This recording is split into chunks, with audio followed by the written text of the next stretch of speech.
Hello GTS family, કેમ છો? આપણે એક ચેનલ ચાલુ કરી છે ગુજરાતીમાં. આના અંદર આપણે પ્રોવાઈડ કરીશું થોડા સેટઅપ, કેવી રીતે પ્રોફિટેબલ થવું, રિસ્ક મેનેજમેન્ટની વાતો અને એકચ્યુઅલમાં ડેટાને કેવી રીતે યુઝ કરી શકાય પ્રોફિટેબલ થવા માટે. આપણે એક સેટઅપ શીખવાના છીએ. સેટઅપ ના કહી શકાય, મોટા મોટી એક નાની કેન્ડલ જ છે. બટ એટલું કહી શકું તમને કે આટલું કરશો તો બી પ્રોફિટેબલ થઈ જવાય, બીજું કંઈ કરવાની જરૂર ના પડે. બટ વાત છે સાયકોલોજીની કે આને કેવી રીતે કરી શકાય અને ડિસિપ્લિનની. તો એ બધી વાતો આગળના વિડીયોમાં આપણે ડિસ્કસ કરીશું. અત્યારે ખાલી આ સેટઅપની વાત કરી લઈએ. તો સેટઅપમાં કેવું છે કે તમારે નિફ્ટીમાં આવવાનું છે, ટાઈમ ફ્રેમ રાખવાની છે 1 મિનિટની અને દિવસનો એક જ ટ્રેડ કરવાનો છે. ખાલી એક જ ટ્રેડ દિવસનો. એમાં કાં તો એસએલ આવશે કાં તો ટાર્ગેટ આવશે. હવે કરવાનું શું છે, 9:15 માર્કેટ ઓપન થાય ત્યારે 1 મિનિટની ટાઈમ ફ્રેમ કરી દેવાની છે. અને મેં આ કેન્ડલો ડ્રો કરી છે. હવે આ કેન્ડલોનું સમજાવું તમને. માની લો 9:15ની કેન્ડલથી તમે ચાલુ કરો છો. ફર્સ્ટ કેન્ડલ બી લઈ શકાય. એમાં તમારે જોવાની છે ગ્રીન કેન્ડલ, જેની નીચેની સાઈડે વીક ના હોય અને ઉપરની સાઈડ જ વીક હોય. આખી બોડી જ હોવી જોઈએ, નીચે કોઈ બી વીક ના હોવી જોઈએ. અને રેડ કેન્ડલમાં નીચેની સાઈડ વીક જોઈશું, ઉપરની સાઈડ વીક નહીં હોય, આખી બોડી જશે ઉપરની સાઈડે. આ કેન્ડલ મોટી બી બની શકે, આ રીતે નાની બી બની શકે, જેને આપણે ઇન્વર્ટેડ હેમર કહીએ છીએ, અને કોઈ બી ટાઈપની બની શકે. ખાલી કન્ડિશન એટલી જ છે કે ઉપર ગ્રીન કેન્ડલમાં ઉપરની સાઈડ વીક હશે અને રેડ કેન્ડલમાં નીચેની સાઈડ વીક હશે. હવે કરવાનું શું છે, જ્યારે માની લો કે રેડ કેન્ડલ બની, તમે આનો સ્ક્રીનશોટ પાડી લો તો આગળ તમને માર્કેટ ચાલુ હોય ત્યારે તમને યાદ કરવામાં પ્રોબ્લેમ ના આવે. રેડ કેન્ડલ બની હોય માની લો, ત્યારે તમારે જેવું એનો લો બ્રેક થાય એવું પી લેવાનો થશે. અને પી થશે લેવાનો, એનો ડેલ્ટા કહી દઉં તમને. પી લેવાનો તમારે 0.75 નો, 75 નો ડેલ્ટા વાળું. 75 નો ડેલ્ટા મીન્સ કે જ્યારે નિફ્ટી 100 પોઈન્ટ મારી ડાયરેક્શનમાં મૂવ થશે ત્યારે તમને ઓપ્શનમાં 75 પોઈન્ટ્સ મળશે. એને કહેવાય 75 નો ડેલ્ટા. આ તમે 8 નો બી લઈ શકો, બટ મારું સજેશન છે કે 70 ની નીચે ના જતા તમે. 70 ની નીચે વાળા ડેલ્ટામાં કામ ના કરતા. ઓકે, તમને મોંઘું પડશે, બટ પ્રોફિટેબલ થવા માટે પોઈન્ટ્સ મળવા જોઈએ આપણને, અને એ તમને ડેલ્ટા હાઈ હશે તો જ મળશે. આવું જ આપણે ગ્રીન કેન્ડલમાં કરશું કે જેવી ગ્રીન કેન્ડલનો હાઈ બ્રેક થાય છે એવો સી લેશું 70 કે 75 નો ડેલ્ટા વાળું પ્રીમિયમમાં. ઓકે, અને આનું ટાર્ગેટ રાખીશું જેટલી કેન્ડલની સાઇઝ છે એનાથી ડબલ, મતલબ કે 1:2. એકના સામે ₹1 રિસ્કના સાથે ₹2 કમાવાનો ટ્રાય કરીશું. અને માની લો ફર્સ્ટ ટ્રેડમાં એસએલ આવ્યું તો બી દિવસ ક્લોઝ. આ સેટઅપ પર પછી કામ નહીં કરીએ. ઓકે, તમારા જોડે બીજા સેટઅપ હોય તો એમાં કામ કરી શકો તમે. અને સેમ રીતે ટાર્ગેટ આવ્યું તો બી ડે ક્લોઝ કરી નાખશું આપણે. ઓકે, હવે આપણે થોડા આના એક્ઝામ્પલ જોઈ લઈએ. અને બીજી એક વસ્તુ કહું તમને કે આ સેટઅપ બતાવી રહ્યો છું, તમે આનું બેક ટેસ્ટ કરો.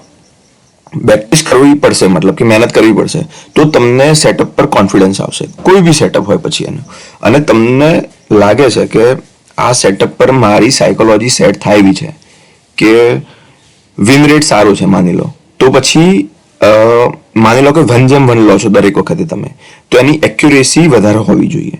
હવે માની લો 1:2 છે તો મિનિમમ 35% થી વધારે હોવી જોઈએ બ્રેક ઇવન રહેવા માટે. અને માની લો કે 50% છે તો ગ્રેટ છે, તમે મતલબ કે બેસ્ટ કામ કરી રહ્યા છો. પ્રોફિટેબલ થવામાં તમને કોઈ જ વાંધો આવશે નહીં આમાં. તો 1:2 લેવાના છે આપણે. તો તમે 1-2 વર્ષનું બેક ટેસ્ટ કરો અને મને જણાવો કે શું પોઈન્ટ મળે છે સ્પોટના અંદર. બરોબર, માની લો કે હું તમને એન્ડમાં કહું જ છું વિડીયોના કે કેટલા પોઈન્ટ મળ્યા છે આમાં. તો આપણે માની લો આટલાથી જ ચાલુ કરી દઈએ, વાંધો નહીં. 31 ચાલુ કરીએ છીએ. 9:15 ની candle this is 9:15 candle. Okay, તો આના અંદર આપણે જોઈશું કાં તો આપણને ગ્રીન વાળી મળે કેન્ડલ, કાં તો રેડ વાળી મળે. તો તમને દેખાશે કે 9:23 વાળી કેન્ડલ છે એ આપણે જે બી કેન્ડલ જોઈએ છે કે રેડ કેન્ડલ હોવી જોઈએ, નીચે વીક હોવી જોઈએ, એ કેન્ડલ 9:23 ની છે. તો આનો જેવો લો કટશે એવું આપણે ટ્રેડને એક્ઝિક્યુશન કરશું. હવે કેટલા પોઈન્ટની કેન્ડલ છે એ જોઈ લઈએ આપણે. 11 પોઈન્ટની કેન્ડલ છે. 1/2 આપણને 22 પોઈન્ટે મળશે.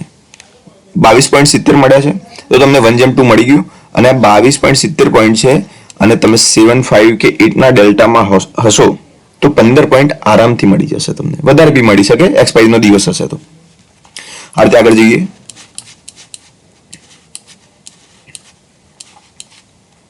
મેં માર્ક કરીને રાખ્યા છે થોડા બહોત એક્ઝામ્પલ્સ.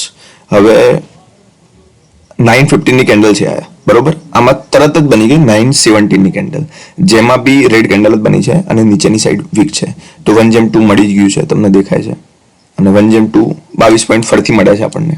અને આ ટ્રેડ જો તમે 9:23 સુધીમાં તો ખતમ બી થઈ ગયો.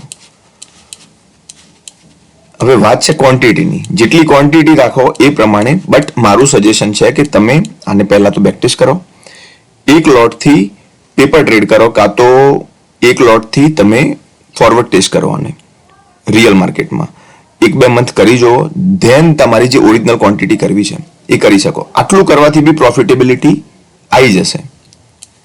હવે આવી ગયા આપણે આ દિવસે. તો તમે આમાં જોશો એક કેન્ડલ બની છે 9:23 ની, બટ આપણે ક્યારે આ ગ્રીન કેન્ડલ છે, અપસાઇડ વીક છે, નીચે કઈ નથી વીક. ઓકે, તો આનો હાઈ બ્રેક થશે ત્યાં એન્ટ્રી કરવાની છે આપણે. પણ હાઈ બ્રેક ના થયો અને લો બ્રેક થઈ ગયો. હવે લો બ્રેક થાય ત્યારે આપણે આ હવે અહીંયા કોઈ બી કેન્ડલ બની જાય છે પાછી, આપણે જે જોઈએ છે રેડ બી બની શકે તો એના નીચે જતા રહેશું, બટ કોઈ બી બની નથી અને એના પહેલા એક ગ્રીન કેન્ડલ બની ગઈ પાછી 9:27 ની. તો આના ઉપર આપણે લોંગ કરી નાખશું અને દેખાય છે કે 1/2 મળી ગયું છે. અને આમાં તમે ટ્રેલિંગ મેથડ બી યુઝ કરી શકો. આપણે આગળના વિડીયોમાં વાત કરશું કેવી રીતે ટ્રેલિંગ કરવું. લોટ વધારે હોય તો ટ્રેલિંગ કરવા માટે શું છે, એક 1/2 રાખી રહ્યા હોય તમે અને 1-2 લોટમાં કામ કરો છો તો ટ્રેલ કરવાની જરૂર નથી કે 1/1 કોસ્ટ ટુ કોસ્ટ લાવી દીધું ને એવું કરવાની જરૂર નથી. 1/2 હોય અને એક જ લોટ છે તો કાં તો 1/2 લો કાં તો એસએલ લો. ઓકે, હવે જોઈએ થોડા આગળના એક્ઝામ્પલ. હા, તો આ દિવસે બી 9:16 ની કેન્ડલ જ બની ગઈ છે, 9:16 ની કેન્ડલ જ છે, બટ એનો બી લો બ્રેક ના થયો અને હાઈ બ્રેક થઈ ગયો. તો આપણી એન્ટ્રી હજુ તો બની નથી. અને અહીંયા જોઈએ, અહીંયા કોઈ બી કેન્ડલ બની નથી અને સીધી આપણને આનો જે લો બ્રેક થાય છે 9:16 નો, તે આપણી એન્ટ્રી થાય છે. તમે જોશો એસએલ લીધો નથી અને 1/2 આપી દીધું છે. આ દિવસે આપ્યા છે 42 પોઈન્ટ. આમાં એસએલ બી આવશે, ભલે આ તો એક્ઝામ્પલ છે તો મતલબ આવી નથી રહ્યું, બટ હું તમને બતાવું એસએલ વાળા એક્ઝામ્પલ બી. 6 તારીખે બી તમે જોશો કે ગ્રીન કેન્ડલ છે, એનો હાઈ બ્રેક થયો અને 1/2 વધારે જ મળ્યા છે, 1/2 મળી ગયું છે. એસએલ વાળું એક્ઝામ્પલ જોવું પડશે. હા, જો આ એસએલ વાળું એક્ઝામ્પલ છે. આમાં શું થયું, માર્કેટ ઓપન થયું, આ ગ્રીન કેન્ડલ છે, બટ આપણે ઉપરની સાઈડ વીક જોઈએ છે, યાદ રાખજો એ વસ્તુ. તો તમે પહેલા જે ફોટો મેં કેન્ડલના ડ્રો કર્યા છે, ડ્રોઈંગ કરી છે, એનો સ્ક્રીનશોટ પાડી લેજો. આમાં બધી ગ્રીન કેન્ડલમાં નીચે જ વીક છે. આપણે જોઈએ છે અપસાઇડ વીક, જે આપણને અહીંયા મળી, જેનો હાઈ અહીંયા બ્રેક થયો. હવે માઇક્રો પોઈન્ટથી બી થયો છે, બટ આપણી એન્ટ્રી થઈ જ છે અહીંયા અને આપણે વિધિન બીજી જ કેન્ડલમાં એસએલ લાગી ગયો. તો એસએલ આવશે અને આ એસએલ કેટલા પોઈન્ટનો છે એ બી કહી દઉં તમને, 16 પોઈન્ટનો છે. બટ તમે પહેલા તો બેકટેસ્ટ કરવાનો અને મને કોમેન્ટ્સમાં જણાવો કે સ્પોટના અંદર મતલબ નિફ્ટીના ઇન્સ્ટ્રુમેન્ટના અંદર એબ્સોલ્યુટ ટર્મ્સમાં એસએલ અને ટાર્ગેટ કેટલા દિવસ આવે છે, કયો મહિનો સારો રહે છે અને કેટલા પોઈન્ટ મળે છે સ્પોટમાં, એને તમે ડેલ્ટાથી કેલ્ક્યુલેટ કરી શકો. જેમ કે એક્ઝામ્પલ તમને મળે છે, હું કહી દઉં ચલો ને, 2025માં 2000થી વધારે પોઈન્ટ મળ્યા છે આના અંદર, 2000થી વધારે પોઈન્ટ મળ્યા છે. ઓકે, ધેટ મીન્સ તમે 0.75 નો ડેલ્ટા લેશો કે 8 નો થઈ જશે ટાર્ગેટ આવશે. એટલે માની લો 2000 પોઈન્ટના 80% કાઢો તમે,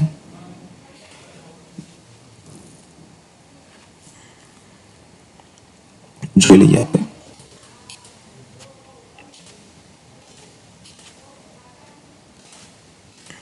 તો તમને 1600 પોઈન્ટ મળશે. હવે ડિપેન્ડ કરે છે કે ક્વોન્ટિટી શું છે તમારી. હવે ક્વોન્ટિટીની વાત કરીએ તો માની લો કે આપણે 75 ક્વોન્ટિટી લેતા, એક લોટથી જ કરતા, તો એક વર્ષના અંદર 1,20,000 રૂપિયા બન્યા છે ખાલી એક ટ્રેડ, અને જ્યારે બી એક કેન્ડલ પર જ ખાલી 1,20,000 બન્યા છે. અને તમે માની લો 200 રૂપિયાનું બી પ્રીમિયમ લેતા, બરોબર છે, તો એ 15,000 આવી જાય. તો તમે જોઈ શકો કેટલું રિટર્ન મળ્યું છે. બટ આનું કેલ્ક્યુલેશન આ રીતે નહીં જોઈએ. તમારે એક લોટ કરવો હોય, અત્યારે 65 ક્વોન્ટિટી થઈ ગઈ છે, તો તમારે એક લોટ કરવો હોય તો મિનિમમ 50,000 રૂપિયા રાખવાના તમારા અકાઉન્ટના અંદર. એક લોટ કરવો હોય તો. 2 લોટ કરવા હોય તો લાખ રૂપિયા રાખવાનું. આનું કારણ શું આવું કરવાનું, કે જ્યારે બી તમે લોસ આવશે, આમાં શું છે, વિનિંગ સ્ટ્રીક બી આવશે અને લૂઝિંગ સ્ટ્રીક્સ બી આવશે. તો જ્યારે લોસ આવશે કન્ઝિક્યુટિવલી થોડા દિવસો, ત્યારે તમને સાયકોલોજી પર પ્રોબ્લેમ નહીં થાય તમને. અને સેમનું સેમ રિસ્ક મેનેજમેન્ટ કરીને આ સેટઅપને કન્ટિન્યુ રાખવું પડશે, કારણ કે ખરાબ દિવસો બી આવશે, સારા દિવસો બી આવશે. બટ સારા દિવસો આવશે ત્યારે આપણે પ્રોફિટ જમા થશે આપણું. તો એના માટે થઈને એક લોટ કરવો હોય તો 50,000 રૂપિયા મિનિમમ રાખીને ચાલવાનું તમારે. આશા કરું છું તમને સમજણ પડી ગઈ હશે સેટઅપના અંદર. કોઈ બી ડાઉટ હોય તો તમે કોમેન્ટ સેક્શનમાં ટાઈપ કરજો, હું જરૂરથી એનું સોલ્યુશન લાવીશ. અને બીજું બી કહી શકો તમારે કે શું પોઈન્ટ, બીજા કેવા વિડીયોઝ જોઈએ છે, તો આગળ આપણે એવા વિડીયોઝ લાવતા રહેશું. થેન્ક યુ મિત્રો.